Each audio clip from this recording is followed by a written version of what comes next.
Welcome back to My Therapist Said. My name is Stephanie and I am your host. Welcome back to the... What is this? Why does this catch me every time? Is this a... Also, how fun are my pants? Can we see the pants on YouTube? You guys, we're on YouTube. I'm so excited. I made a joke last episode about one day maybe I'll be on YouTube. And then I just felt really inspired on a Sunday. And I was like, fuck it. Let's go on YouTube. Anyway, Stephanie, focus up here. I feel like a substitute teacher. Hi, guys. Welcome back to the show. How the fuck are we feeling? Happy Wednesday. Also, on the video, I realized my cords look a fucking mess. And okay, in my defense, that was my first YouTube video, and I wasn't planning on putting it on YouTube. I just recorded it to clip it, but then I was like, oh, I should put this on YouTube. Anyway, hi guys. Welcome back to the show. Happy Wednesday.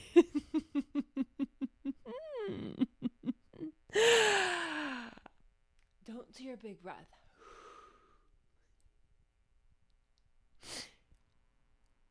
Today's episode is going to be about my life has been a bit of a horror movie lately in terms of there's one thing about risk tolerance and I do feel that I have high risk tolerance, but lately I've been not feeling so great. So I'm going through a lot of changes. I want to talk about my risk tolerance, and I have an announcement to make. So let's dive in.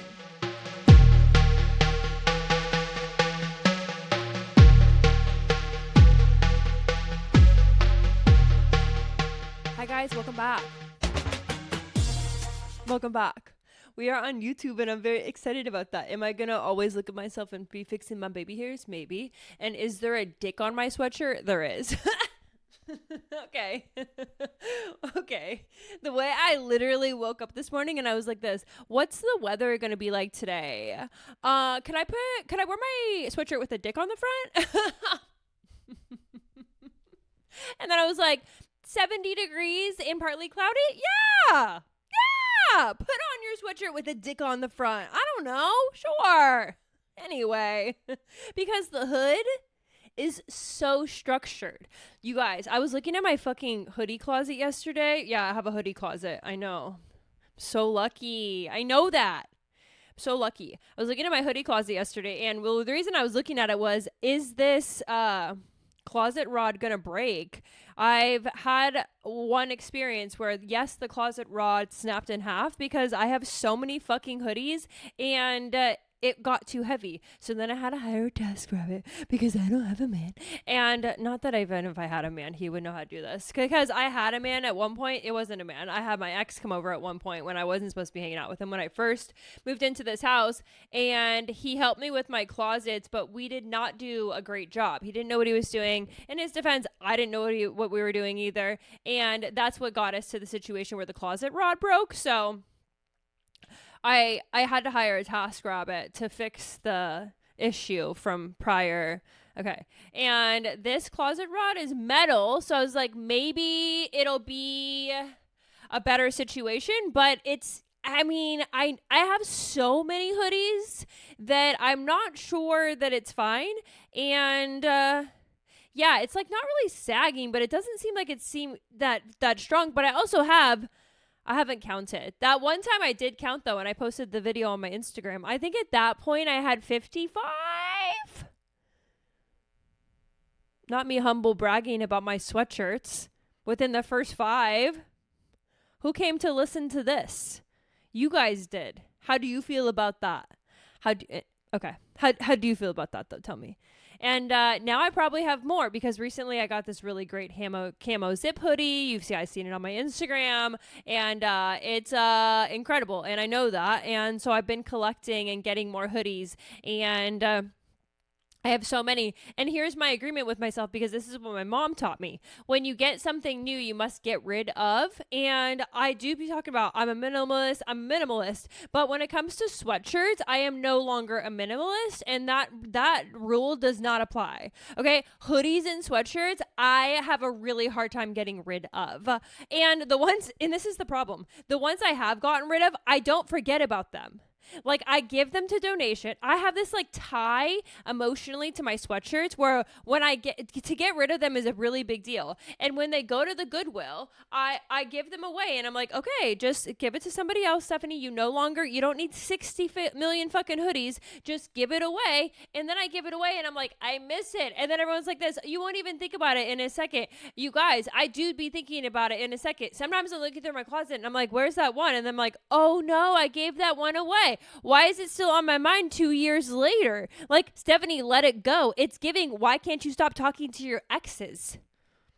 You know, why can't you stop thinking about your old hoodies that you had and you gave them away? Stop thinking about it. Stop thinking about it. And my brain, let it go, let it go. The hoodie is now living a good life in in somebody else's closet, on somebody else's body. And then I'm like, what if they aren't giving it a good life? What if it's spending too much time in the closet? Worst case scenario, it stays at the Goodwill and then nobody takes it. And then that's where it dies. It dies at the Goodwill. I don't want it to have to die at the Goodwill. At that situation, just give it back, because I be thinking about my hoodies for so much time. And do I have OCD? And does my mind latch on to things more than other people's minds?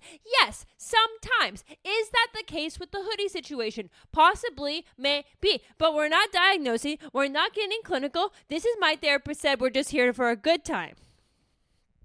So that's what's new with me. Got a new sweatshirt, have not gotten rid of any, but I am worried that my closet rod is not going to be able to hang in there forever. So I'm probably going to have to get rid of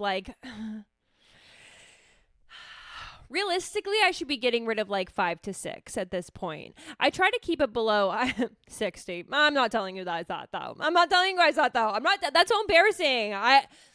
I tend to be a bit of a collector when it comes to hoodies, because I like when there's a dick on some of them. I like when the hoodie has, how good is the structure of this hood? This is what I'm fucking talking about. If a hood is loose and just hanging behind me, no way, absolutely not. Oh, and what I like about this hoodie is the sleeves are nice. They have good structure and they're not too soft, which I really like when there's when a hoodie can kind of stand on its own.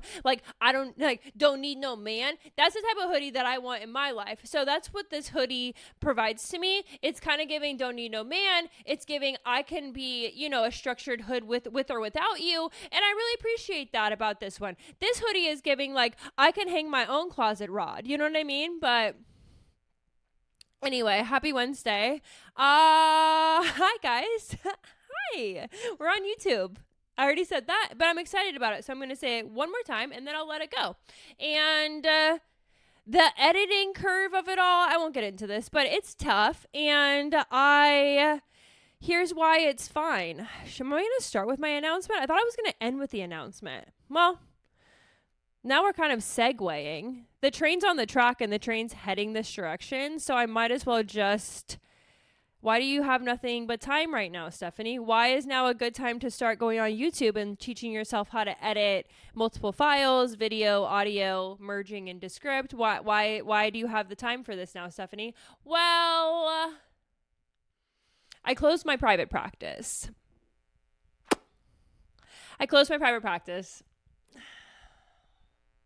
When you guys get this, it's going to be end of May. So it's been a month. It's been a month officially since I closed it.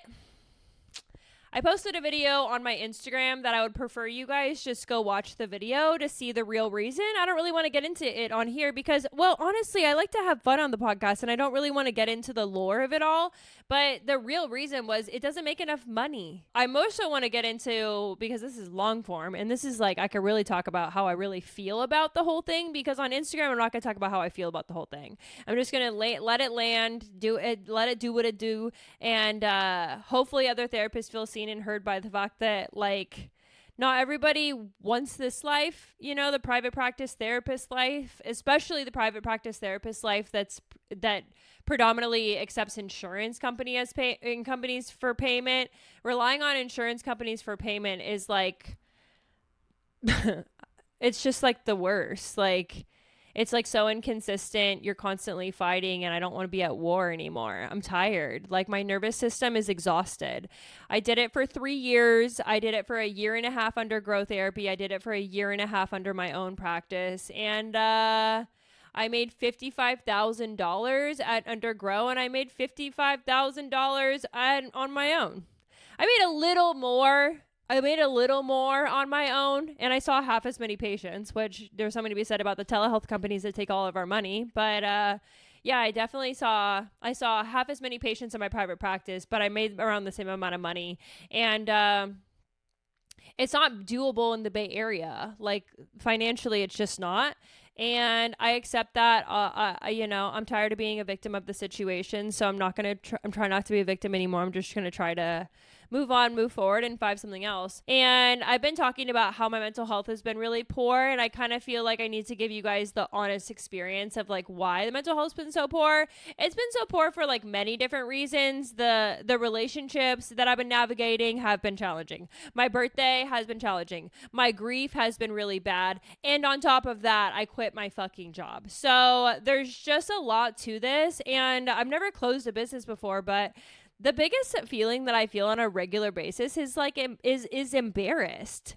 Like I feel embarrassed. And when I want to laugh about it, it's a little funny because it's like you do so, if anyone's ever started a business, you will feel seen by this, I hope. Like you do so much. You commit to that motherfucker like you never committed to anything in your life, because that's what starting a business is like. I mean, it's so hard to do and so high barrier. There are so many to-dos. There is so much admin. So like, I don't really feel like people half-ass starting a company. Like if you want to start a business, you got to do it with your chest, you know? Like you got to make a logo. You got to figure out your business plan. You got to do what you do. And it is just like, it's a lot to do all that. And then to quit it is so silly goose. Like it's literally just giving, never mind. Never mind. Like the cut to me just like being so adamant around just like, I want this name. I need this. I want this logo. I need a website. I need this. I need that. I got to, do my marketing. I got to put myself out there, put that shit on LinkedIn. I started a company. Woo. It's so exciting. A private practice. Isn't this the dream for most therapists? All what we talked about in school is like, I remember when we first got into school in my master's program, they would go around the circle and be like, what do you guys want to do with this field, in this field? And everybody had their own little thing. But most people would say, my dream is to do this, this, and this, like community mental health, inpatient rehabs. Like I said, I wanted to work in addiction, and then except for not me, which is funny, but everyone else in my class was like, and then obviously the long-term goal is private practice. That's what everybody said. And I knew private practice was not my long-term goal. I always thought, because I really entered the field and went straight to leadership.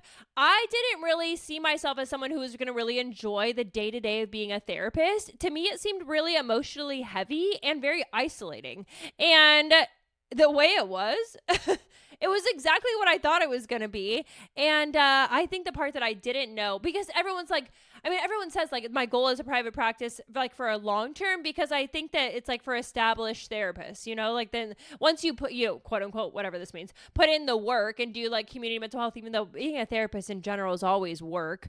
People do community mental health, inpatient rehabs, like all of those locations and that type of work has such a high percentage of burnout that I do think that like, you can't do those jobs forever is what people say. So then that's why people are like, eventually private practice when I burn out, essentially, is what like we're saying. And my thing was like, I actually don't see myself liking the idea of private practice. I know I'll probably burn out in the inpatient programs, but in my real experience is that the inpatient programs actually had more energy than ever, but I also wasn't doing a lot of direct client care. I was doing management stuff and I was leading teams of therapists. I was not a therapist myself. And Yeah, but I did private practice because I got laid off in 2023 from my last nonprofit job. And after that, I was kind of like, I'm not trying to go right back to work. That job was really hard. The layoff was really emotional. Talk about embarrassing. Like, that was fucking hard. And just like,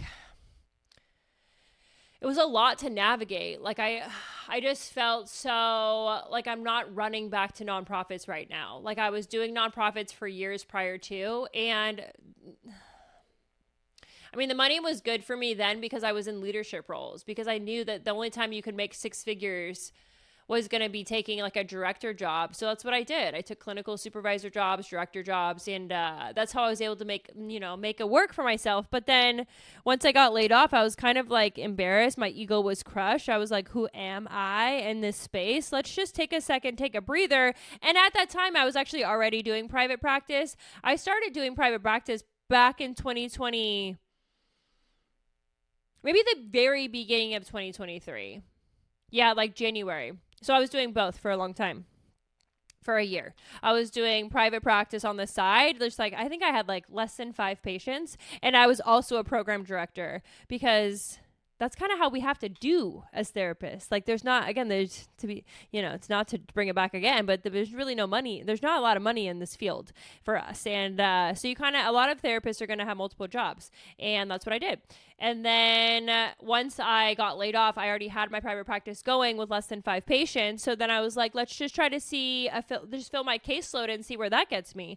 And I did. And then that's how I got into private practice. So it like already had kind of been started before I left my nonprofit, or before I got laid off. But after that, I was like, I'm just gonna, because I already have this set up, let's just lean in and see what you can do. And what you can do is everything you did, girl, like to me, when I'm not feeling so down and disappointed about the whole thing, I did it. I understand what it looks like to start a practice. The most valuable experience I think I got from all of this is what it looks like to leave a telehealth agency.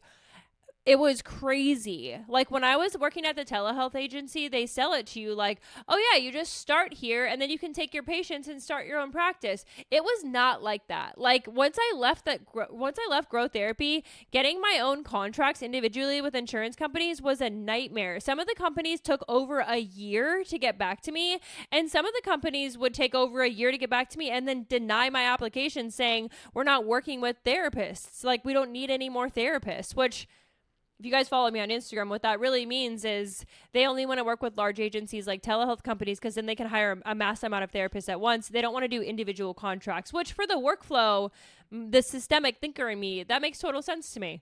But but the annoying thing about that, the sad thing about that, is we lose all of our bargaining power. So we have no bargaining power at all. We can't talk about how much money we want to make. I worked for Grow Therapy for like a year and a half. No. Yeah, I worked for Grow. Did I work for Grow for longer than that? Maybe 2 years? I don't know, because I started it when I was still in the nonprofit, so I don't really remember, but start to finish, I never had a raise. Like, we never got any more money. The money just stays the same. And in this moment, I've looked at the pay sheet as recently as last year. They have not given them a cent more. And the company every single year is worth more, millions and millions and more dollars, but the therapists don't get raises because the therapists don't have a voice to ask for a raise. So those therapists are locked into their contracts with the really low rates, in my opinion. Really, I mean, not even my opinion, compared to cost of living, and it's a low rate compared to any other medical professional with a similar degree to ours, and it's a very low rate. Okay, I'll drop it. But we can't bargain for more, and that's the problem. So we're like locked into these shitty contracts, and we also have no benefits. Like, we're paying for our insurance out of pocket. So those rates that they show you, it's pre-tax. It seems good, right? Like, you're scrolling Indeed. Wow, they make $80 an hour. That sounds great. Yeah, but that's pre-tax, and you're paying for your own insurance and paying for for like so much other shit that is just like, is it that good? because we don't forget, we don't work 40-hour work weeks. We work like 20-hour work weeks. And that's a lot for a therapist. Like 20 patients on a caseload is a full caseload. So I only saw 12 to 16 patients, and I was tired as fuck. Like only a couple hours of work and you're burned. I was scrolling Instagram yesterday and I saw this video that was like 1 hour of emotional labor, like being a therapist or a healthcare worker, is equivalent to 4 hours of physical labor. So let that sink in. I always feel frustrated, and I'm not going to project at you guys, because if you guys are here, you probably don't feel like the people that I'm actually talking to, so I'll be mindful of that. But when people are like, oh, therapists are just sitting here listening, or it's just a bunch of chit chat work, it's like, no, this job is so tiring. Like the way that I actually feel an immense amount of relief to know that I don't have to do it anymore, because I'm so tired. I mean, looking at my calendar and seeing a full day, yes, I was grateful. Yes, I was happy to have my practice fully running, but seeing 3 to 4 patients, I'm so fucking tired. There was days that before I learned this boundary for myself, I used to see like 7 patients in a day. Sometimes I would even see 8. It would feel like I got hit by a bus. Like, it's not just chit chat. It's very like, you're in it with your patients, and you're listening, you're attuned, you're tracking what essentially you're tracking their nervous system while also being mindful of your own. It's like very active work. And yeah, it makes sense that 1 hour of that would equal 4 hours of physical labor. Like I get that. So when you guys do the math like that, does that make sense as to why we can't work 40 hours a week? Like, face to face? Because remember, even when I say 20 hours a week being a therapist, you have to remember all of the admin that we have to do, and then all the extra paperwork, and then all of the screening calls we have to talk to, new patients, doing insurance stuff, billing. It's a lot. It's a lot of like the unseen of it all. Even when I worked under Grow Therapy, even though they manage your billing, you still have to do so much admin, and then they take a 60% cut, so your pay is so poor. It's just like, the whole thing I feel like there just isn't a good option. Like the only option that to me seems fair is when therapists just do cash pay, but then that's what's I mean, kind of, it's like we're allowing insurance companies to act like shit when, we do cash pay. But that also feeds more deeply into the narrative of therapy is so expensive, that what people are referring to as a cash pay therapist is very expensive. Yes, because your insurance companies don't pay us at all. So therapists are forced to do cash pay, and to pay their bills, they got to charge like $200 an hour. Right? When your insurance company should be the ones paying that at the end of the day. So I don't know, that the cash pay therapy thing is something that I understand why therapists have to do that, and I get it, but it's feeding into this societal narrative that like therapy's so inaccessible and therapy's so expensive. It's like, it's not the cash pay therapist's fault. They're just trying to make ends meet too, but it is the insurance company's fault, because this is a medical appointment. Why are you guys not paying for it? That's what I don't understand. Is this interesting? Does this track? I don't really. Anyway, that's where I'm at. So I really wasn't able to figure it out with private practice, and I wasn't willing to do cash pay. Also, getting those patients is hard, because to find someone, I mean, if the rate is $200 and you see somebody weekly, that's $800 a month. Like, not to generalize too much, I understand that some people could afford that, but not a lot of people can afford $800 a month in this economy. Gas is like $8 a gallon. Like, I'm not going to ask someone to pay me $800 a month, but that's just probably my own stuff. And again, no shade to those who do. Like, shout out if you can have a cash pay therapy practice that does well, and then there are therapists that do both, that do cash pay and insurance. The issue though I see with that is that we have to charge so much more cash pay because the insurance pays so little. And I've said it on my Instagram before, but like a really, really example of this is cash pay is like $200 in my area. My insurance companies reimburse me at $68. EAP reimburses at $40 pre-tax. It doesn't really break down to, and it's an hourly rate, but we do so much admin and so much of the other stuff for free. So cut that $40 in half, right? Because if the admin takes an hour, and not all admin takes an hour, but admin does take hours for a whole caseload. Because lots of different stuff happen. Sometimes there's like disability claims. Sometimes there's like audits. Sometimes there's, treatment planning, just all of it. It just takes a long time. Not to mention trainings, not to mention, like supervision when I'm chit-chatting with other therapists around clinical cases, like that is something that it cuts into my time and I'm not paid for. So there's just a lot of unpaid situations in this job that in private practice, I saw it, I felt it. I made an Instagram about it. That's all I can do. I don't know. I'm just going to take it one day at a time and moment by moment and not collapse into like, this is going to be, you're the worst, And then part of me is like, do you want to just leave the field? Wow, this is, well. And then part of me is like, yes. Because don't get emotional about this.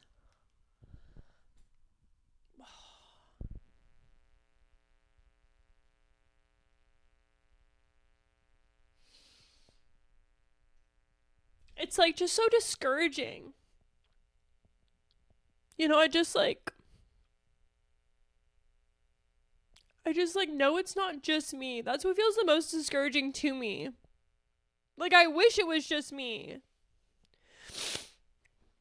And when people ask me questions like, well, didn't you know this before you joined the field? It's like, why did you go into this job? And I'm like, I'm just like everybody else. I just wanted to help. And I feel like I'm of sound mind other than me crying on the track.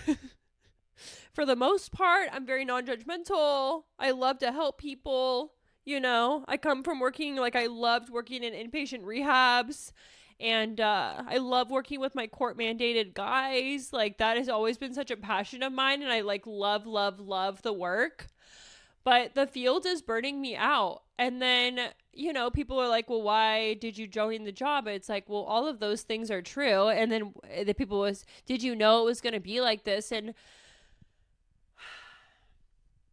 I didn't know it was going to be like this. And I'm going to say it was pretty hard to know that it's going to be like this because so much of it is so, legally in insurance contracts specifically, we're not allowed to talk about the rates. And insurance companies don't tell you the rates. So how would I know what the pay is if I don't see the pay until I am done working with the patient? That's what I think is the craziest part is people put it on me like, well, why didn't you know that working with insurance was going to be horrible? It's like, well, because I fucking got a contract from Blue Cross Blue Shield with no rate on it. You made me apply to go in network with your insurance company. You make me wait a year. And then after a year, you approve me, put me on contract. That contract has no rate in it. It's 45 pages of bullshit and nobody tells you how much money you're making. So then you have to see the patient and then you're going to get a check. And that's the first time you'll ever see how much money you make. And then when you get that check, don't share it with another therapist because that's illegal. How was I supposed to know how much money I was going to make when there's so much secrecy in this field? And they just it's not something that therapists openly talk about, when I was getting into the field, at least, now I feel like it's getting better, or maybe it's just me because I don't give a fuck and I'll talk about it to whoever. Fucking catch me advocating in a yoga class. I don't give a fuck. I'm like, do you know that BetterHelp pays their therapist $30 an hour? Okay. I don't give a fuck. But no, I didn't know how poor this was. I knew my teachers were kind of getting at it when I was a student. They would say things like, I hope you're not getting into this field for the money. And I remember hearing that and be like, yeah, but this is individual. Everybody can make money in different ways, It's like when I worked at Nordstrom, I knew that I wasn't getting into the field for the money, and I knew I wasn't going to make great money, but it was commission based. So I was like, if I can fucking sell as much lipstick as I fucking can, I'll be able to make a decent amount, right? And I did. And then I actually made more then than I do now. And then I left, and then I started working in nonprofits, and I worked my way up to leadership. So I was making six figures and I was doing okay, because again, it was a very individual experience. But when I entered the field of just being a regular therapist, I never saw less money. And I never was more confused about how much money do you make. It's not salaried jobs. It's not even the hourly rate is like the secrecy to it. So no, I didn't know how much money I was going to make. And I'm tired of people putting that on me like this is my fault. But I understand why people ask that, because they're essentially like, you did this to yourself. And I'm like, yeah, I did. But like, I don't know. I just feel stupid then, you know? I feel so embarrassed. I feel so stupid. I feel like, what was the plan, girl? You know? And I don't know. And I still don't know the plan. So, oh my God. Are you done? I'm done. I have to drop that conversation. Please be kind to me. Please be kind to therapists. Sometimes I see these mean videos online about people being like, yeah, what they don't tell you about being, this has had 2.4 million views. And then I'm not going to, why bring it to the light? I don't know, because I don't understand.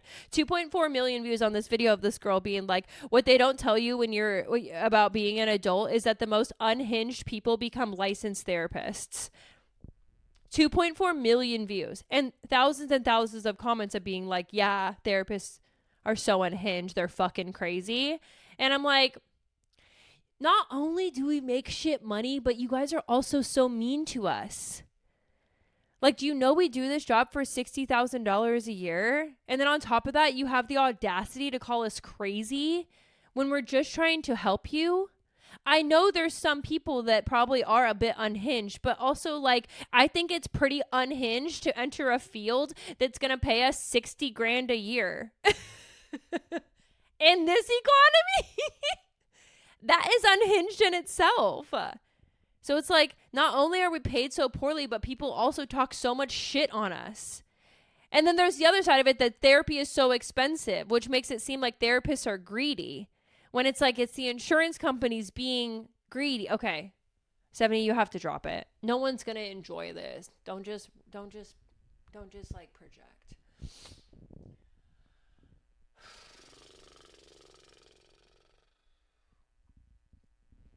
It's just a lot. And I was intentionally trying not to talk about this yet because I'm intentionally trying not to cry on the track. But I posted it on Instagram last week, so I was like, let's just bring it to the pod and just see what you have to say. I really just have nothing but sadness when I think about it. I wish that therapists were more respected in society, and I wish therapists were paid more money.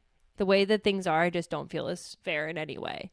Like at the end of the day, you know? And final on this, therapists are predominantly women. And I do think that's part of the reason why the treatment is so poor and why everybody makes so much fun of us. It's giving women are crazy.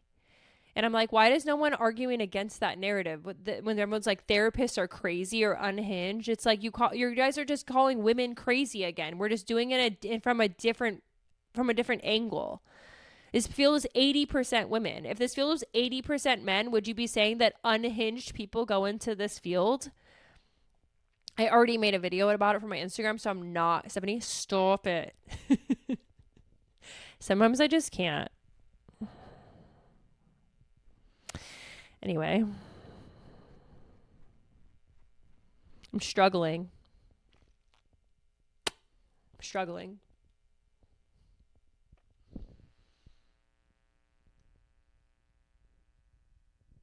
Let's talk risk tolerance. Let's pivot a little, and then I might just like call it. I don't know.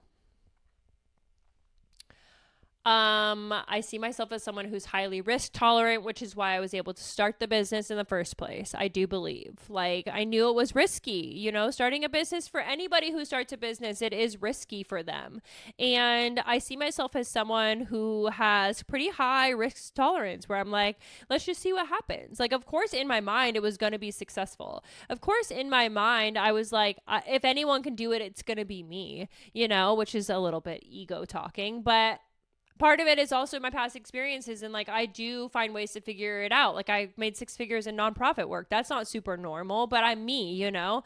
I'm really good at advocating for myself. I have a lot of relevant experience that I know how to talk about and speak on, and just, you know, get my own needs met financially while also supporting programs in really cool ways. I'm super fucking smart in a nonprofit space. What I love about the most about nonprofit is that your voice can be really heard in the nonprofit space. In private practice working with insurance companies, you are invisible. There is no one cares what Stephanie thinks about any of this, because insurance companies are these big monsters that you can't, they're like, their listening ears off. So I just felt very invisible in that. So that also, I think, took from me a little bit too much, where I was like, I'm miserable at this point. Like, no one listens and I'm miserable. So I feel that I in my past experience, I do a good job of paving a path for myself. I don't care if there was previously a path there. I can pave one for the most part. And, in that, I was planning on paving a path in the business where I really was successful. And I think it does take a level of being willing to be tolerant to risk and the unknown by starting the business. And yes, there was a side of me that knew that it might not be successful, but I didn't really let myself think about that, because I was like, you'll be fine. And now that it's closed, the risk, it feels like it came back, right? I think there's a lot of risk when you first start it. And then there's also a lot of risk when you end it, because I have things on my desk. Again, I have future opportunities and a plan, and sort of a plan, but nothing's really locked in. And there's such a level of risk to that, where I really have to lean into trusting myself. And I'm struggling to do that. And I was journaling about this morning, but it's like, sometimes I get really tired of my ability to handle risk. Here's where another way where I also take a lot of risk is I quit my jobs constantly. Like I be quitting jobs, and I make jokes about it, and it's going to come back. And I eventually I'm like, maybe it's going to come back and bite me in the ass. At this point, it's just given me a lot of experience, and I don't quit really rapidly, but I quit after a year and a half, 2 years. That's my thing. I get kind of bored after 2 years. I also feel like all the problems that existed that brought me to the job, because I love a really problematic environment, which is why I love inpatient work, especially in the nonprofit space, because not all nonprofits, but a lot of inpatient nonprofits are kind of a mess because they're underfunded. They're really underfunded. They're usually really short-staffed. And so with that, a lot of the systems have either been previously in place, fallen apart, or needing a total revamp. And I love that shit. I love walking into a program that I'm like, ooh, I could really do something here. And it takes me about a year and a half to 2 years to really do the thing I wanted to come to do. So then I usually quit after, and I get a new opportunity with something that is similarly a mess, and then I do it all over again. So that's been my work history is a year and a half, 2 years, and I'll get a new job. Also, it's the way I've found to make the most money, because your job won't pay you more, but a new job will, So that's another reason why. But sometimes I do get really tired of myself. Sometimes I do get really I wonder if anybody can relate to this. Do you guys ever just get if you're like me and you feel like you quit jobs a lot, or you force yourself into changes a lot? Do I have this example with anything else? Yeah, I've also moved around a lot. I get very I just get kind of antsy, where I'm like, that's enough living here. I want to go somewhere else. That's not enough doing this. I want to do something else. Do I do this with the relationships? No, I don't really do it with relationships. I really hang on to my relationships pretty and as long as I possibly can. I was with my boyfriends, have I done this? I would say with my first boyfriend, but we dated for 4 years, so it doesn't really count. But he was also my first official boyfriend. So part of that was I was just bored, and I was like, next, which for a long time, I was like, was that the right choice? And I treat myself the same with jobs. I'm like, was that the right choice? I, from the outside, might look like someone who is confidently leaving these positions, these roles, these relationships, but inside, it's not all confidence. It's definitely should I have done that? And then I get so sick and tired of myself for why can't you just settle? Why can't you just settle into the role that you are in and just accept that this is the way things are? But I can't. I literally can't. If I feel over it, or I feel my task has been completed, then I'm I want to go do something else. You don't have to like a year in a job. You're like, okay, I understand the job. And if they can promote me, which is also why nonprofit work was good for me, is because there's a lot of movement. So the promotions were there. Like if I wanted to be promoted, I would just be like, I want to be promoted. And they would give me a different role. Or I would tell them like, hey, I'm getting kind of like bored in this, and they put me on a project. We're getting a 2 million. This was a really cool project. One time we got a $2 million grant at one of the nonprofits I worked at, and they brought me on this team of, there's only 4 people on the team. Everybody was in like high leadership roles, like the COO, director of HR. That was who was on the team. I was the only regular staff member. I mean, I was in leadership, but not executive leadership. It was me with 4 other executive leaders. And they let me like essentially manage the money and start a program. I wrote the handbook for the program. I did all of the hiring for the program. I wrote all the job descriptions for the program. I like started the program, and the program still exists today. It was an outpatient program at the nonprofit I worked at, because we didn't have outpatient. We only had inpatient. So I was so excited, and I couldn't wait to like be a part of that. Not only do I get to like be a part of something that's changing, but I get to be a part of something that I can really spearhead and really like create what I want from this program. I was like, I understand what needs need to be met. I also understand how to create a program, and I'd never done this before. I was just like, I'll figure it out, and I did, and I'm incredible at that. So this is kind of a downer episode, but there are things I've done very cool in my career where my risk tolerance has served me well, and my getting tired of experiences and being like, okay, what's next? It does serve me well. I can always keep things moving. I'm always ready for new. I'm always ready for change. But sometimes I just want to be a regular person like my mom and my dad. My mom and my dad, in generationally speaking, I think this was different, but they stayed at their, let's talk about my dad. My dad stayed in his job for so long. Like he worked for Dell Computers for like 12 years. And then he went to go work somewhere else for like 6. And then he got laid off. I think it's because he has a big mouth. And I think it's because like me, like we have big mouths. And I talked about my layoff in a previous episode. What was that episode called? Could you call it back? Speaking Up Got Me Fired. I think it was what the episode was called, because I essentially had too big of a mouth, and I shut down the program because of safety concerns, and they did not like that because they were looking for money and I was looking for safety and ethics, and I was too big. I had way too big of a mouth, so they had to lay me off. And that happened one time to my dad too, because he also worked in leadership, and I think he had too big of a mouth, so they laid him off. So then he went go to work back at his previous company, and probably over 20 years he had with this one company. And I do see myself I do see how different we are in that. Like, I know that like our parents were very much so like, you find a job that you love, that treats you well, and then you just stay. You just stick and you stay. And I understand my nervous system would love that. Well, except for I like to create chaos in the quiet. So would it love that? Probably not. I mean, I probably just create chaos elsewhere, which is what I talk about sometimes. But the making it up side of me does sometimes wish I could just be a normal person that could just stay at jobs for a long time.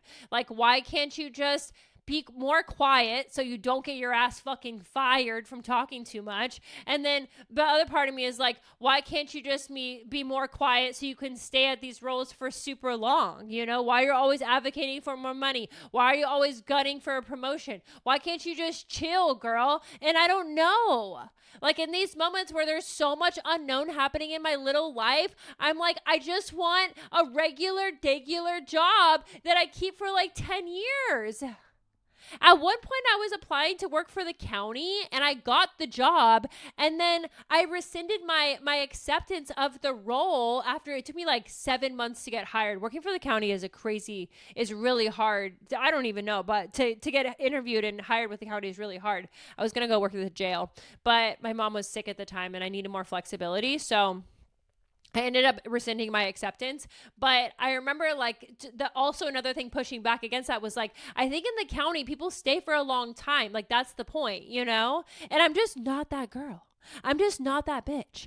And I'm not, but I do kind of crave that when I'm feeling so unknown. Like when I'm sitting in the unknown and like, I don't know what's next. I don't even know what the next month holds. I don't even really know what the next week holds. Like, it really depends on how all these interviews go. Like, it doesn't really, I don't know. And all of that, I don't know. It does, like, I get mad at myself. Why are you constantly dealing with so many unknowns? You put yourself in this position.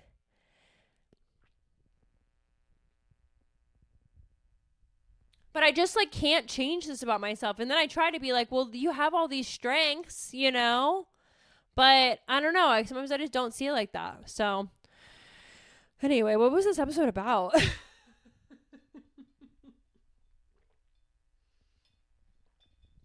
Are you guys happy that we made it to YouTube so you can watch me spiral in real time? Not me crying on the track after I said I'll stop crying on the track. I can't stop crying on the track. Sometimes I'm just like, fuck, I feel so defeated. That's what today is. It's just like, and I think what makes me cry the most is that I'm not the only one that feels this defeated in this field. This field is so fucking hard. It chews people up and spits them the fuck out. Only 50% of the people that go through their master's program go to be a fully licensed therapist. Only half. And I have to think that part of that reason is that the burnout in the pay in this field is so fucking bad.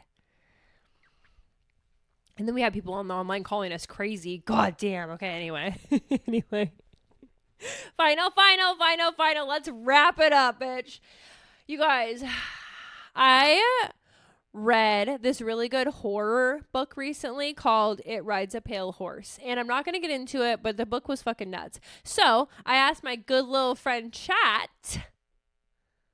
I saw a comment on my Instagram yesterday. I shouldn't be reading comments. I know this. And it was like, a therapist that uses Chat. Yuck.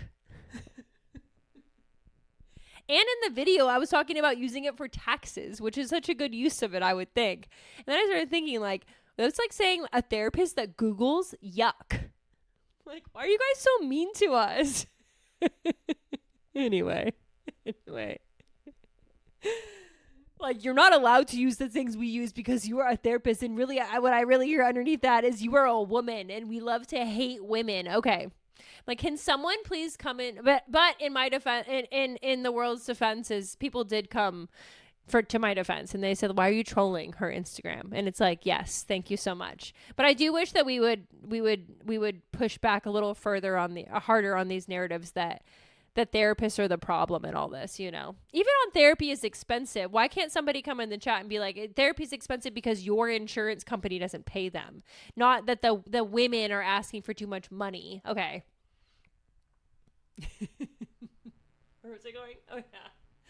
I asked Chad about a horror book recommendation based on this last book that I read. And I should have brought it with me. I could have showed you guys how big this book was. I said was like past tense, like, because I'm not going to read it. It's too hard. And it's like, okay, focus, Stephanie. And so Chat was like, a good book to read if you liked It Rides a Pale Horse is this book called House of Leaves. And I quickly looked it up on Goodreads. It has hella reviews, and the reviews are pretty good. Some of the reviews are kind of bad, but I already bought the book, so I was like, don't read the bad ones because then you're just going to be disappointed. And I thought it was just a regular book. I get it in the mail. You guys, it's like 800 pages long. Like a textbook, like fat as fuck. And I was like, oh my God, I don't know about this. And I started reading it the other day. I don't know how I feel. It's really long. I don't know that I'll be able to get through it. It's I could say one weird thing about it, and this is going to sound woo-woo. Stay with me. The vibes around the book are weird. Like, here's an example. I was reading it the other day in my room, and I started feeling like kind of nauseous after like 20 minutes of it. And I was about to go to bed, and normally I just like throw my book like on my little bed frame. Like, I just like put it on my bed frame and I just leave it there. But well, first of all, this book is too big to do that. But I stopped reading it that night and I couldn't leave it in my room. Like, I had this the word that comes to my mind is like malevolent. Like, it almost has like a malevolent force or feeling to it. Okay, I know. You're like, what the fuck? No, I know. So like I was reading it. I started feeling kind of nauseous. And then I was like, I don't actually want this book in my room at all. And I had to like leave, and I went to go walk out into my living room, and I felt really scared.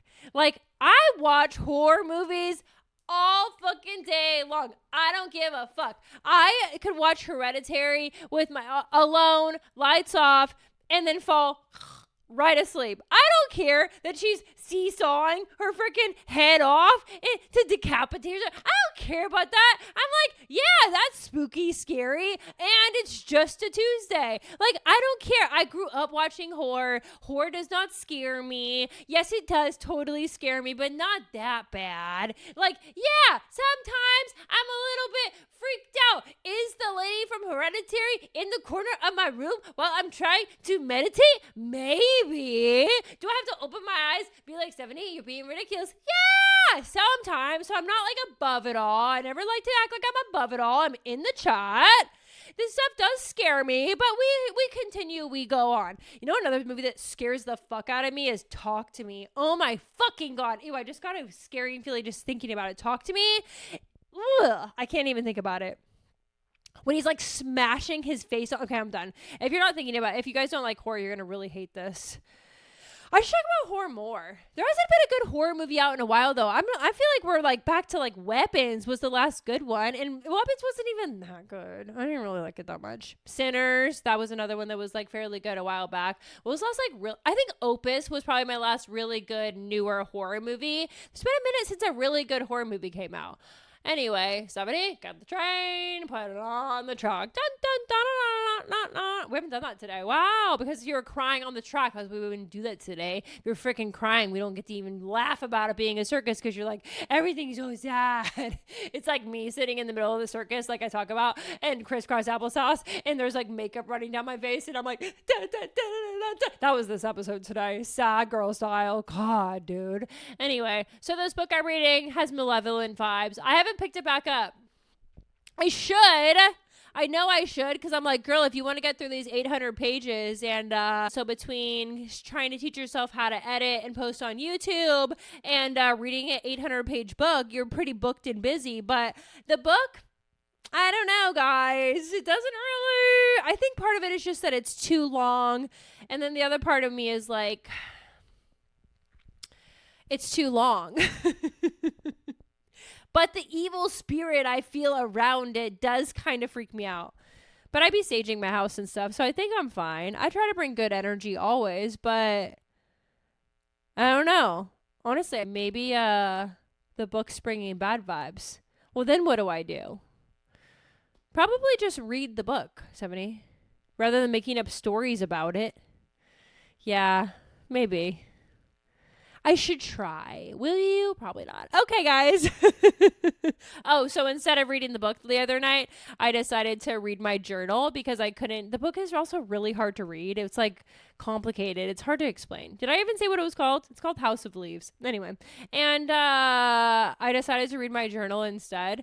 And I was reading my journal, and I was kind of complaining about similar things that I'm complaining about right now. Is this a complaint? I mean, yeah. It's really just complaining about myself, you know? And in my journal, it was in November, and it was pretty much just like, why did you think that starting a business was a good idea? Why do you act like a victim in all of these situations? Why can't you just like be normal and have a job for longer than a year and a half? Because right now because your nervous system is constantly spiking every time you're like, what will I do next? Normally I'm pretty calm through the process, but sometimes something around this one doesn't feel as calm. Probably because I'm taking it very personally that it's like my business that closed. Okay. We're not going to talk about that anymore. Final is I have an interview on Friday a podcast interview on Friday with a guy named Evan. We're going to talk about, he's a party coach. So essentially he talks about teaching people to have healthier relationships with substances, which is something that I talk about a lot and kind of a niche topic. I know. I was just talking to my friend yesterday on the phone. I'm never like, I know what you guys say and what you guys think about it, but I was talking to my friend yesterday on the phone that he's been totally abstinent from substances for, I don't want to mess it up, it's like over 5 years. I want to say maybe it's like 8 or 9 years. And he is a totally abstinent dude, and he does 12-step NA. And I was telling him about my experience with opiates, and then I was telling him about, which he knew about, and I was telling him about how I smoke weed sometimes and how I feel guilty about it. And I'm like, I can't really claim to be in recovery, and I definitely do not ever claim sobriety in any way, because I know I'm not fully sober, and I would never step on the fully abstinent sober people in that way, by claiming that when it's not really fully true. And he was like, yeah, you're also not in recovery at all. And I was like, so what am I? Then we were kind of just going back and forth, and he was like, I don't really know, dude. And I was like, am I just still a drug addict? And then he was kind of like, I don't know. Yeah, maybe. So this is what I mean. These conversations happen in my real personal life. And I'm also going to have this conversation on the podcast around just it is a sticky, tough space to be in personally and professionally, and understanding self-disclosure and all of that. How much do you tell your patients, and the judgment of the world. But there is this addiction is such a spectrum. Not everybody fits clear into this totally abstinent sober or totally in a full-blown addiction spaces. What about the in-between? Where's the space for us, So yeah, I mean, I talk about it with my friends too, even the ones that are fully, especially the ones that are fully abstinent. I kind of pick their brains around just what do you guys think about this? And there isn't a clear answer. So I think we just need to keep the conversations going. And again, I fully respect and think it's incredible those who find total sobriety and abstinence. And I understand it saves people's lives. So I'm never going to undermine that. My experience is just different. Wow, that was a heavy episode yet again, 70. Why can't you be more fun? I don't know. I love you guys so much, though. Thank you so much for sticking with me through all of these changes. Thank you for being a safe space for me. Sorry for crying on the track. Bub says hi. And I will see you guys on Friday. Bye.